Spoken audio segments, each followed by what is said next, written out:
dengan kalimat Allah, takut kalimat tauhid. Gimana caranya? Ini sebutan lewat-lewat. Mana ada kasihan itu ulama pegang senjata? Mana ada itu ulama mengajarkan rongrong NKRI? Yang justru kita teror adalah yang mengajarkan amar ma'ruf nahi mungkar.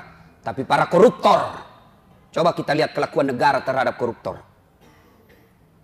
Saudi Arabia, koruptornya pancung, potong tangannya, potong kepalanya.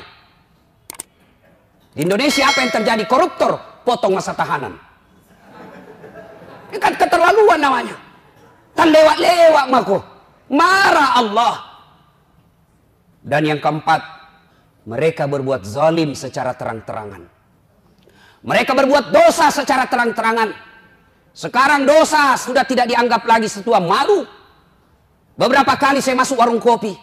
Karena ajak teman saya ngajak. Oke lah, nanti dibilang Ki sombong kalau diajak tidak datang. Saya datang, miris hati saya. Kok ada Bugis Makassar? Budaya kita siri, budaya kita Matandre siri. Kok ada perempuan tidak malu-malunya merokok di depan umum. Yang membuat saya miris merokok di depan umum karena dia pakai jilbab. Dan itu kita anggap biasa. Kita sudah terlewat-lewat. Kita orang Bugis Makassar, makundraye, ipakalebi, makundraye, matandre onranna. Tapi kok bisa-bisanya pakai jilbab dengan rapi di depan laki-laki, orang banyak meliriknya, dia santai dan merasa tidak malu merokok di depan umum pakai jilbab. Mereka berbuat zalim secara terang-terangan. Belum lagi pembuat dosa, dosa zina secara terang-terangan. Mereka secara terang-terangan membuat komunitas, tidak malu deklarasikan dirinya. Riola makarete masih siri kok mapigau salah. Sekarang apa dia bilang? Biasa nih.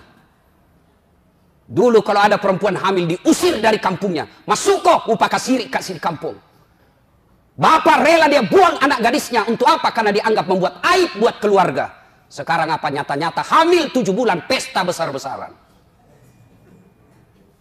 Kejadian-kejadian seperti ini itu yang membuat azab Allah cepat datang. Lalu orang bilang begini, kalau negara barat bagaimana Ustaz? Taliwa-liwa itu. Jepang lah misalnya. Oh jangan salah Pak. Jepang itu saya sudah berapa kali ke sana, akhlaknya tinggi Pak. Tidak ada tukang tipu. Pejabatnya baru dituduh korupsi, mundur dan bunuh diri. Kita sudah tertuduh, bahkan terponis, bahkan terpidana, sudah terbukti, sudah dipenjara, tidak malu jadi caleg.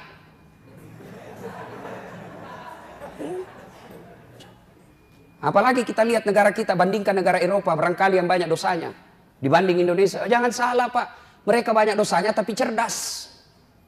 Punya teknologi yang bisa mengantisipasi bencana alam. Beberapa saat yang lalu ketika terjadi angin taifun di Jepang, saya ada di sana Pak. Saya mau khotbah Jumat di sana. Mereka tidak panik. Kenapa? Mereka punya teknologi. Sebelum terjadi, 24 jam sebelum terjadi, di handphonenya sudah dia tahu angin itu sudah di sini sekarang. Lagi sekian jam sampai di lokasi kita. Apa di Indonesia? Sejak 2012, ternyata alat pencatat deteksi dini tsunami sudah rusak. Sejak 2012, baru Pina kasih tahu Ki. Kalau begini negara kita, jangan salah. Na'udzubillah min zalik. Mudah-mudahan kejadian di Palu, Donggala, Sigi menjadi pelajaran buat kita semua. Merugi orang yang diberikan teguran oleh Allah, lalu tidak mengambil iktibar pelajaran dari itu. Ya kau yalenno paringarseng, yalenno paringereng. Kau sudah ditegur, lalu kau tidak ingat juga. Inna azabi lazadid. Sesungguhnya azabku sangat pedih. Bencana alam ini sesungguhnya ada 3 sifatnya. 1, ujian. 2, teguran. 3, hukuman. Apa bedanya Ustadz? Tergantung siapa yang ditimpa. Apabila orang beriman, orang baik, hancur rumahnya, meninggal istrinya, maka sesungguhnya orang alim itu kena ujian. Namanya ujian mau naik pangkat. Namanya ujian mau naik kelas. Anak-anak mahasiswa kalau mau jadi sarjana tentu nulis skripsi berat. Kenapa? Anda mau mendapat gelar sarjana. Ujian. Yang kedua, teguran.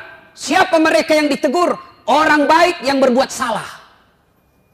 Orang baik yang berbuat salah, dia yang sholat, dia juga yang korupsi. Dia yang rajin sedekah, dia juga yang makan barang haram. Dia yang juga amar ma'ruf, dia juga yang melakukan kemungkaran. Ditegur, mari ngerako, kembali kau ke jalan yang lurus. Yang ketiga, hukuman. Siapa mereka? Orang kafir, pembuat dosa, durjana, maksiat, tidak pernah berbuat baik. Kena hukuman. Sesungguhnya dia bukan dicoba, tapi dia dihukum panjar dunia. Kita periksa diri tak. Kalau rumah tak terbakar, kena gempa, apa dia ujian? Apa dia teguran? Apa dia hukuman? Tergantung siapa. Kalau tidak pernah sholat, pabotor, tukang tipu, koruptor, hancur rumahnya, jangan kau bilang diuji kok, bos. Sidang Jumat yang saya muliakan, tidak ada hal yang sia-sia di sisi Allah.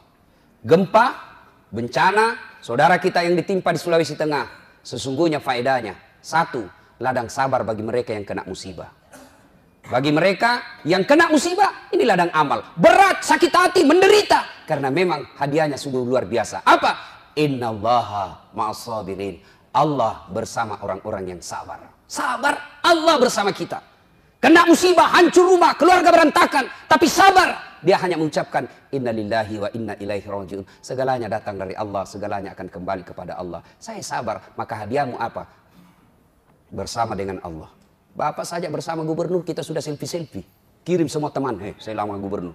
Ini bersama dengan Allah. Yang kedua hikmah dari ini, kita mengambil sisi positifnya. Introspeksi diri buat bangsa Indonesia. Mari ngerek kok bos, aja utan liwat-liwat. Dan yang ketiga, bagi kita yang tidak kena seperti orang di Makassar ini, apa faedahnya? Faedahnya adalah uji kesetiakawanan sosial. Mana itu yang teriak-teriak selama ini? Saya NKRI, saya Pancasila. Buktikan itu. Dengan cara apa? Mari gotong royong membantu mereka. Ladang amal buat kita untuk toleran, untuk saling tolong menolong, membantu mereka meringankan bebannya. Setidaknya bantu mereka dengan doa, setidaknya bantu mereka dengan sangka baik. Mudah-mudahan.